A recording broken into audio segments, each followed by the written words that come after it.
Well, good morning, everyone. Once again, welcome to another live this morning. Hope you're having a great start to your day. I am.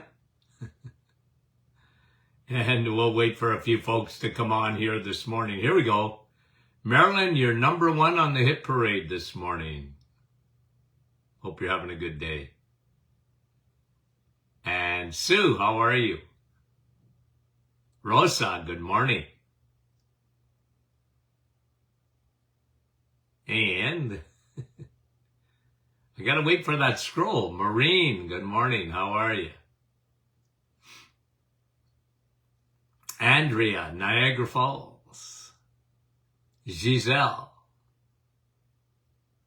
how are you? Nice to have folks on this morning. Rita, good morning. Diane and Mary, Norwich. Sharon, good morning. Susan, love to have you on. Brenda, Campbell River, British Columbia. Kim, good morning. Timmons. Okay, good morning, Kim. Okay. Georgie, Halifax, Nova Scotia. Maisie. Maisie, is this your first time on? Because that's the first time I've seen your name, I think. Okay? Sometimes I miss. Terry, how are you? Laurie, Cambridge. Good morning. Nellie, we appreciate you guys. We got a big story here we're going to talk about this morning. Gillian, good morning. Nancy, Rainy New Lisker. Giovanna, good morning. An hour north of Guelph. Okay. Katharina and Helga, good morning. Couple more. And we'll get into our topic this morning. Diane, LaSalle, near Windsor. Lise, good morning to you. And Chantal, good morning. Much appreciated. Yolande, right in our backyard. Good morning, Yolande. Kelly, we appreciate you guys. We really do. Roxanne, just below Montreal. Derek, good morning. And Brenda. Okay. Promise, just two more. Kevin, I was waiting for you. Yeah, big storm. That's what Kevin is saying. Down in your area, Kevin. Well, we're expecting that too in the north. Thelma, good morning. Thanks for coming on. Danielle. And Chris. Welcome. Okay. Let me give you... Erica, good morning. Let me give you the headline. And Bihing from the Philippines. Carol. Folks, we get folks all over the world on a daily basis. Delia and Patricia. Okay. This is a headline, and maybe I'll post it on the private Facebook group afterwards. Bipolar and Metformin. Bipolar and Metformin. And there seems to be some promise in bipolar condition, mental health condition, that is suffered by millions and millions of people. There seems to be some research that is showing that metformin, the medication, the most popular medication used in diabetes, seems to help bipolar. Okay? And right now, generally, I don't think I'm wrong on this, someone that suffers bipolar is usually given a lithium, a salt, as a medication, and sometimes antidepressants if they're down, or if they're in a high state. You know, bipolar goes from, you know, thinking and talking, and their brain goes at 100 miles a minute, and then they go into depression, and they sink low as the Titanic. And, you know, that's why it's called bi to polar. Two extremes. From high to low. I saw, I'm not going to say thousands, but certainly hundreds over my years in practice. And here's what they're saying. Okay? Now, I am going to quote you, okay, because part of this, at least the article I read, okay, this is Dr. Claudia Baldessano. Claudia Baldessano she's the director of outpatient resident training at the University of Pennsylvania School of Medicine. Dr. Claudia Balsamo. Okay, here's what she has to say, and this is her area of expertise. I'm quoting her, okay, quote, as a clinician who treats thousands of bipolar patients, I found this intriguing. The study I was just talking to you about, where it seems that Metformin, a medication used to treat diabetes, and even given to those pre-diabetic, and given, Metformin is often prescribed for women with PCOS, polycystic ovarian disorder. And the reason they do that is because they know insulin is a growth hormone. I talked to you about that yesterday. Okay? So here's what she has to say. As a clinician who treats thousands of bipolar patients, I found this intriguing, but not surprising. I'm quoting her. Our bipolar patients, so many of them, are overweight.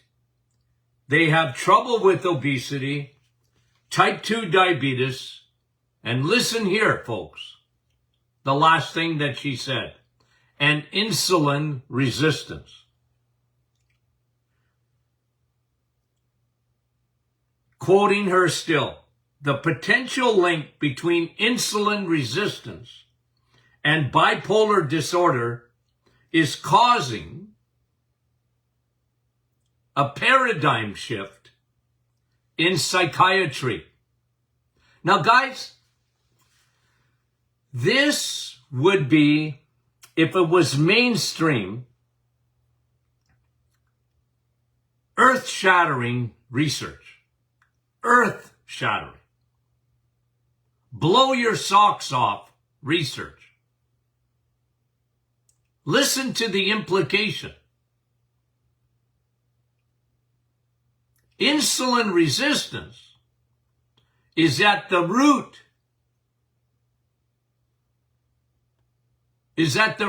cause of bipolar disorder.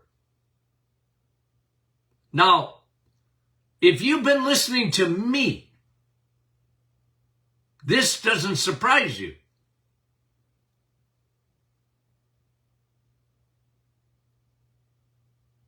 And she's saying, okay, and I'm not going to hold my breath on this, but I'm glad it came out of Dr. Baldessamo. I'm glad it came out of her mouth and not necessarily mine. Because she's saying this is earth-shattering. That's what she's saying, because she's saying the potential link between insulin resistance. Guys and girls, listen. The potential link between bipolar and insulin resistance. Remember, folks, insulin resistance is food. It's not anything else. It's food. Here is a psychiatrist saying that insulin resistance and bipolar disorder is causing a paradigm shift in psychiatry. That ought to be, now listen. Was it last week? Can't remember exactly when. Were we brought to you that antidepressants,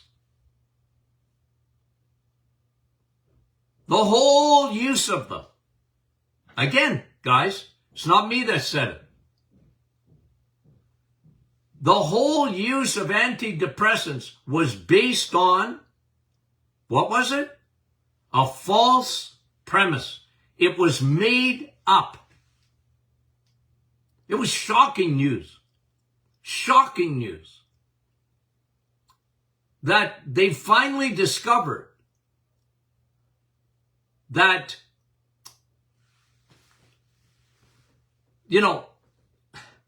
antidepressants were given SSRIs, serotonin. They said it. I didn't say it. They said it.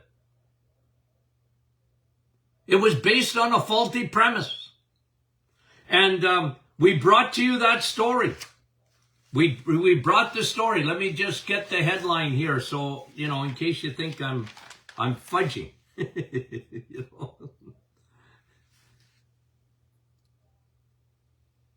Okay? The vicious cycle of mental health.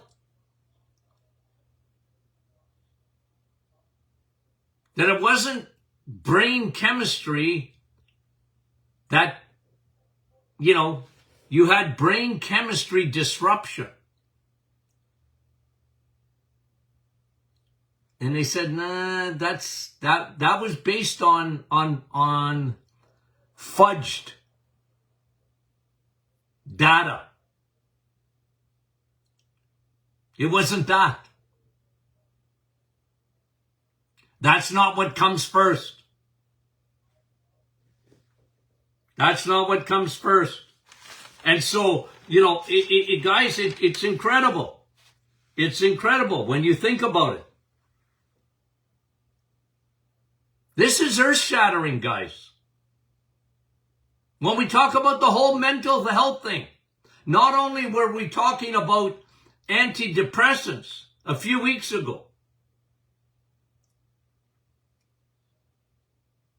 they were always meant to be temporary. They fudged the data. And, for 40 or more years, more than that.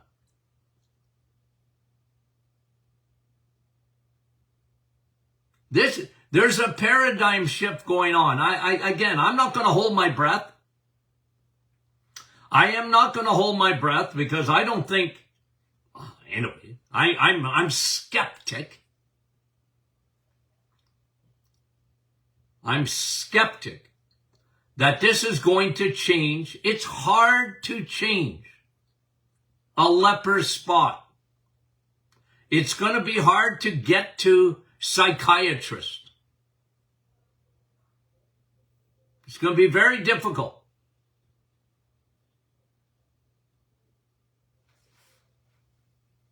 To get to psychiatrists and get them to change their thinking, to get them to think outside the box. In depression,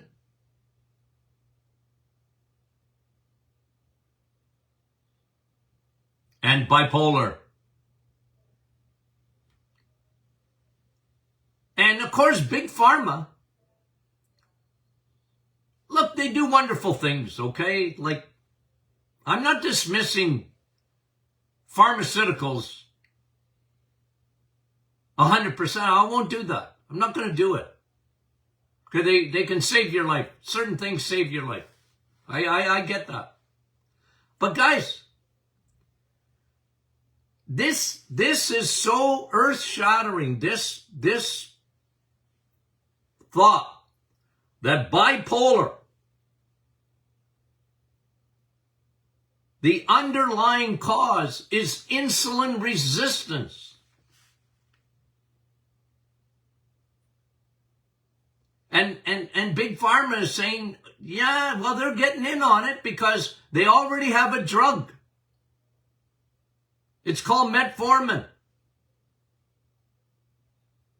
Now, again, last week I talked to you about Metformin.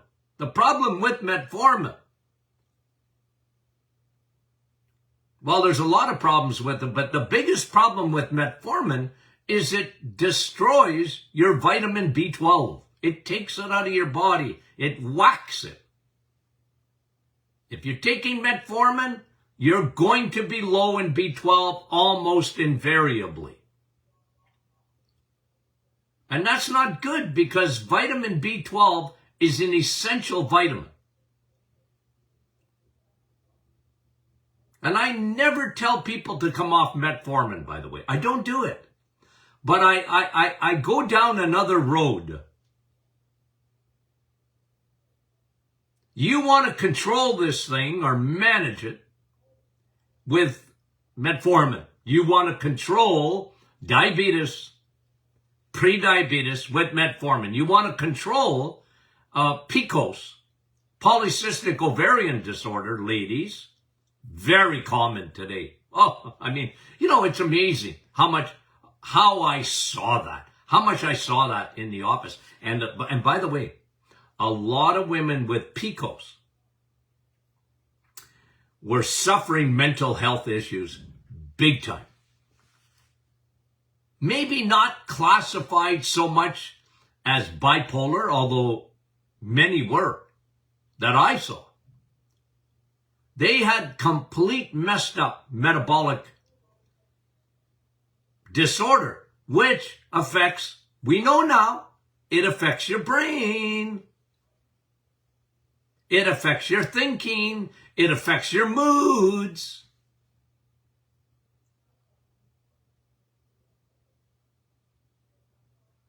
And this doctor,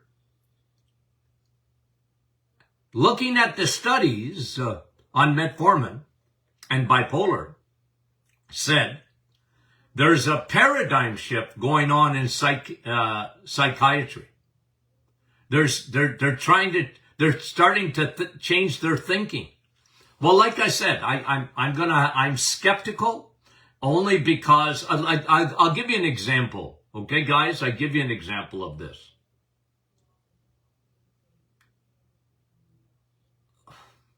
I'm not saying they've known it for years because it doesn't get out so much. But I remember a cardiologist saying this, not directly to me, but indirectly to me because it was about me. And a cardiologist said, you know what we're finding out? Quote, you know what we're finding out? Cholesterol is really not at the root of heart disease. I'm quoting a cardiologist.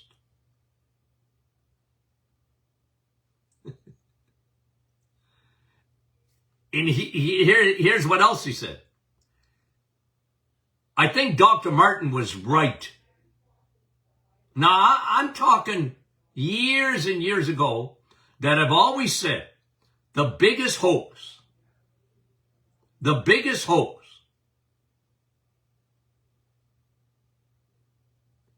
in medicine has been the hoax of cholesterol.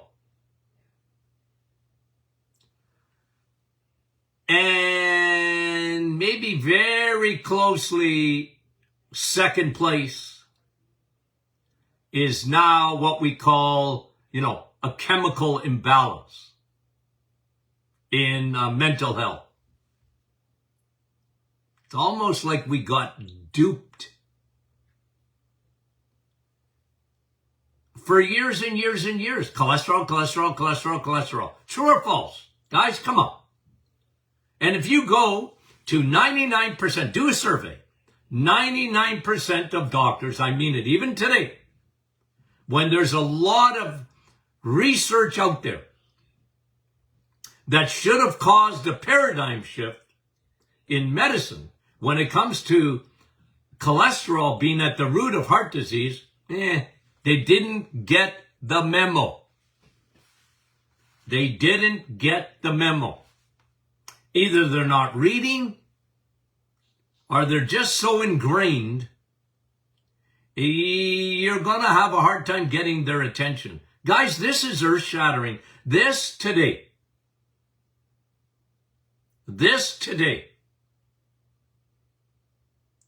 is so unbelievable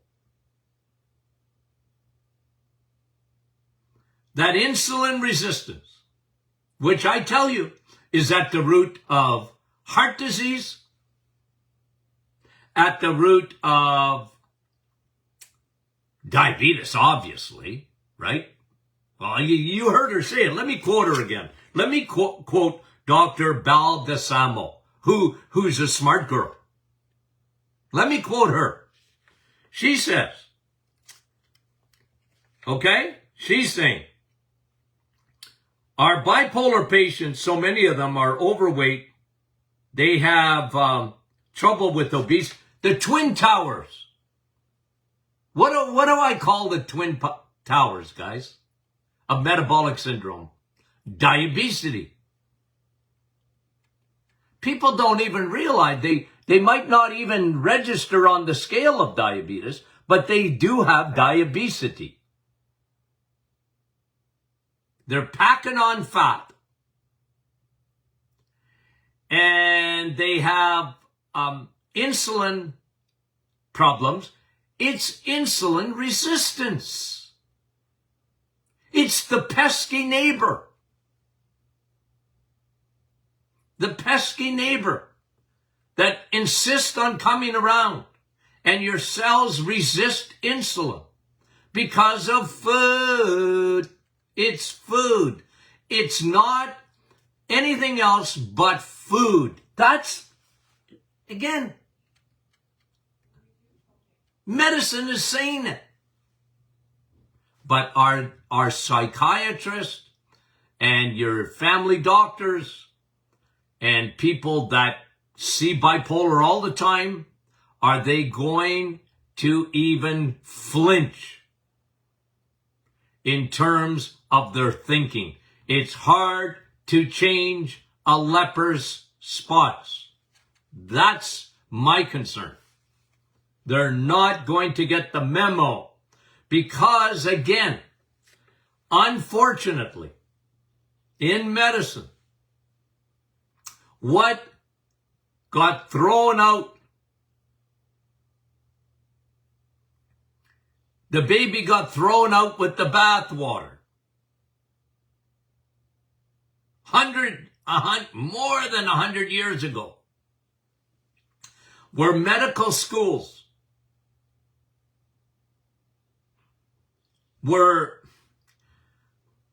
like, I'm not a conspiracy guy, okay? So just bear with me. Medical schools were overtaken by the pharmaceutical industry. And look, doctors are smart. I'm not saying that, please. They've made great advances in medicine, in surgery, and yada, yada, yada. It really is, okay? But all I'm saying is when it comes to food, when it comes to nutrition, they don't study it. They don't learn it. They because of that shift in medicine, in the medical schools in particular, doctors don't know anything. You know my statement.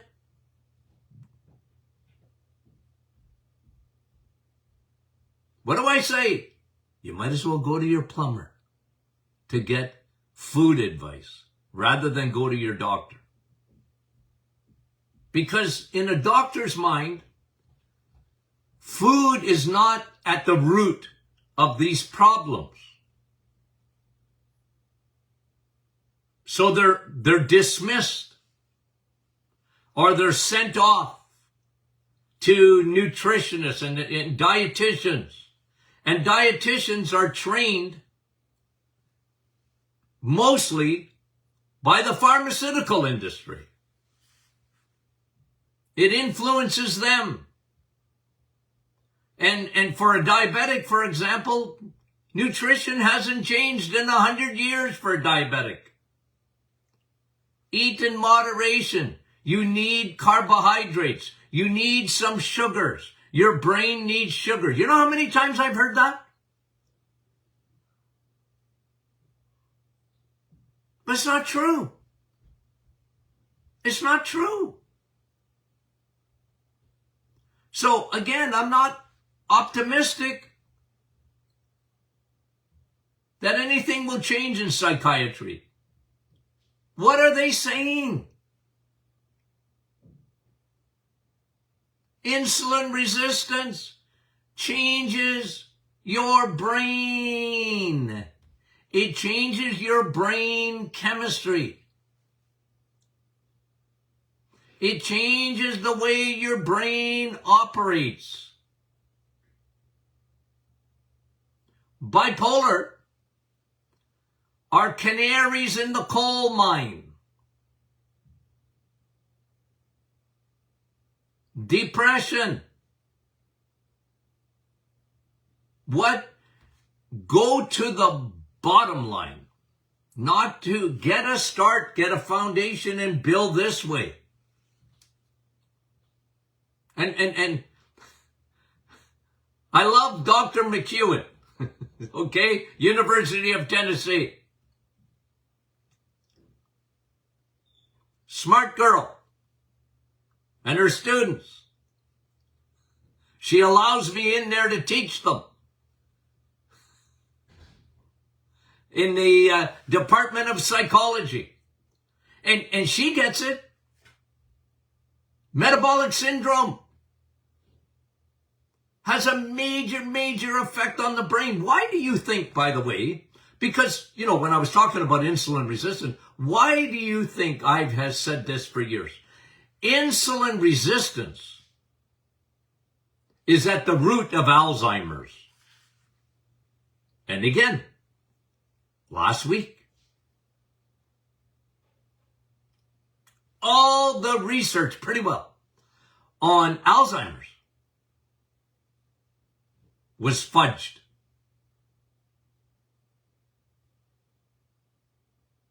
It was fudged.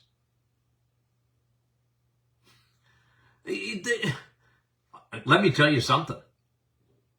Even though it was fudged, you know what? Nobody's going to go to jail over it. People should go to jail over that. Do you know how many billions of dollars have been spent? Do you know how many people with the onset of dementia and whatever were given medications based on faulty science? Folks, that's a crime against humanity. But I'm not optimistic that anything will be done about it. And I'm not optimistic. I'm not. I'm realistic that it's going to get the attention of these, of the medical community. I think if I did a survey of psychiatrists in, where I live in Sudbury, I almost bet you dollars to donuts that they haven't even read this report on bipolar. I'm going to be surprised if they've even read the report on the fudging of the whole premise on chemical imbalance with depression. It's been exposed, but I'm not optimistic that you'd even hear about it. But here's where I'm optimistic. Okay? Somebody asked me the other day, why do you do that? You're old. Why do you do that every day? Why aren't you retired? Somebody said that the other day. Why are you? I thought you were retired. Well, I said I'm retired from practice. I love teaching, informing. I want you guys to get it. I want to show you guys my experience. And you get it. How do I know you get it? Because you're smart. That's why I know you get it. My audience, I've said this before and I'll say it again. My audience are the smartest cookies in the box. Yep. Smart. When I give you tests, when I test you guys, when I test your knowledge, top of the line. I'll put you up against any other audience on Facebook. You guys are smart. And, you get information, and then you guys decide. You decide. But I've been talking about like this for a long, long time. I wrote a book. Gee, how many years ago now? It's got to be 10 or 15 years ago. Time flies, doesn't it? Serial killers. 2 hormones that want you dead. And I talked about insulin and cortisol. And insulin and insulin and insulin. And insulin resistance, what it means.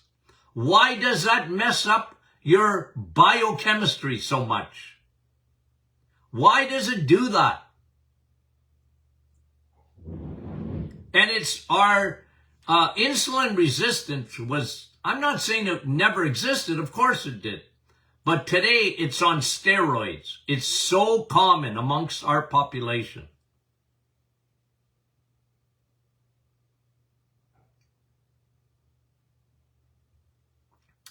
And what we're finding out, that I've been saying for many, many moons, is that it has a major effect on cognitive behavior. A major effect in the brain headquarters and the gut-brain connection. And insulin resistance has a major effect. It's not the chemistry that comes first. It's the insulin resistance that comes first. Coming to a theater near you. Because we're carboholics. This Dr. Baldessamo said it. She said, as a clinician who treats thousands of bipolar patients, I found this intriguing but not surprising. Boy, that girl's thinking outside the box. She's a smart cookie. Our bipolar patients, so many of them are overweight. So many of them have trouble with obesity and type 2 diabetes and insulin resistance. She should have put insulin resistance at the start of that. But she gets it.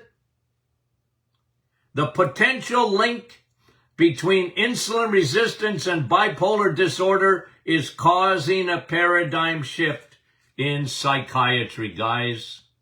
You heard it here first. If you know a psychologist or a psychiatrist, you share this. Tell them to listen to the podcast. I'll link it. I'll link it to our private Facebook group. This is earth-shattering, guys. It's incredible. It's incredible. So if you know someone that's bipolar, they need to know that information. The problem with, and I say this in depression, and just let me finish with this. I say it in depression, I'll say it in bipolar. I say it in autistic kids. I say it in any cognitive problem. The problem is compliance. The hardest thing for anyone with any cognitive issues is compliance. To get them to do, the reset is what I recommend to start, of course, but it's hard to get them to do it because they don't buy it. It's hard for them to buy it, to understand that food is medicine. Food is medicine. It's either bad medicine or good medicine. There's no real neutral foods anymore. Food is medicine. Hippocrates said it. But nobody listened. Well, few have listened. I'm looking for that paradigm shift in psychiatry. And I won't hold my breath, but I'm going to look for it. Okay, guys. We love you dearly. Friday is question and answer Friday, right? And we want you to send your questions in. Share this, guys. This has to be shared with people. I just don't know how else to tell you. It has to be shared. Let's get it out there. I know we'll get to about 50,000 people by the end of the week, but let's share it as much as we can and tell people to listen to the podcast. Okay. We love you guys. We'll talk to you soon.